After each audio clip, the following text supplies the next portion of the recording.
Do you know how much... I've noticed something that your deputy leader and indeed Lincolnshire MP, Richard Tice, has said that now Reform control the council and the mayoralty.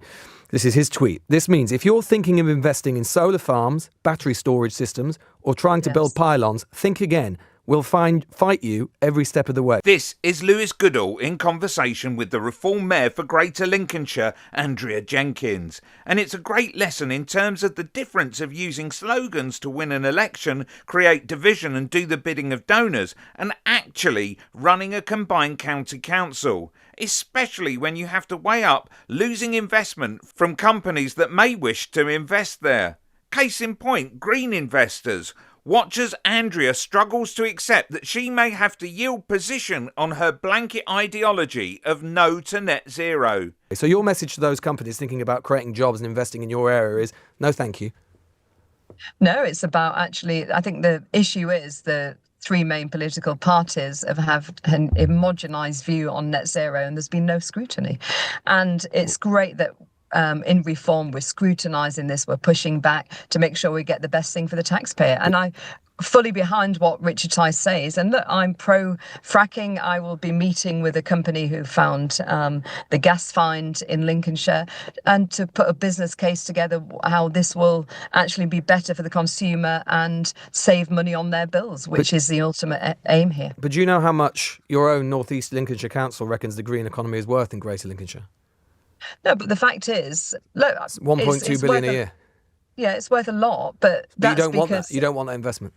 No, what I'm saying is, look, I'm not going to bite the hand that feeds us. However, there's got to be ultimate scrutiny. And why are businesses going down that route? Because they're incentivized to go down that route. So we've got to shift the dial. But Richard We've got to shift the dial for a more common sense approach. Sure. And it's right. You know, we should not be having these pylons. It feels like Lincolnshire's been used as an experiment by Ed Miliband. They want to burn chicken poo as biomass and dump it in Lincolnshire. They want tens of thousands of acres of solar farm on prime agricultural land. And they want pylons. And, you know, this is ridiculous. We are the county that feeds Britain. This has got to stop. No one's talking about food security, but Reform are. I understand, but Dame Andrea, I mean, your deputy leader isn't just saying, well, scrutinise, which is fair enough. These things should always be scrutinised. And you're right, there has been a consensus view among the parties for a while, although that's been breaking down to some extent. But he's saying something else. He's saying, if you are thinking of investing in solar farms, battery storage, think again. So I ask you again, if there is a company out there thinking, oh, I'd like to invest in the green economy in Lincolnshire, your party's message is, no, thank you. Look, we are creating more opportunities. One thing I would like to do is actually create an AI defence hub in Lincolnshire. This is an aim of the university. I want us to be global leaders on this. Look what they did in Filton. They have a brilliant defence manufacturing industry. So by creating an AI defence industry in Lincolnshire, there's so much way we can get investment. I've already met with, a few weeks ago before I became the mayor, with the US Embassy to look at can we take delegations of our industry across there to then look for inward investment here. There will be opportunities. Lincolnshire will be open for business and investment, and I will make sure. But not if you're a green company.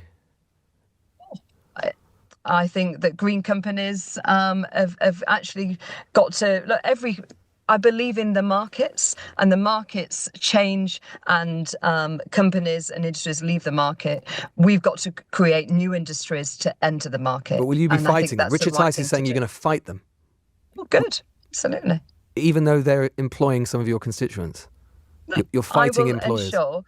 No, I will ensure that we have a thriving economy. I'm going to ensure that we have a skills board, which is industry-led, where we have the skills of tomorrow, which future-proofs the economy. I'm going to ensure that we have a transport for Lincolnshire, just like they have a transport for London, and ensure that we actually get Lincolnshire moving, and we've got the infrastructure there so we can get good investment, because it's been the poor relation for too long, Lincolnshire has. Click here for boo-hoo tears from Andrea Jenkyns, acting the victim, even though she won.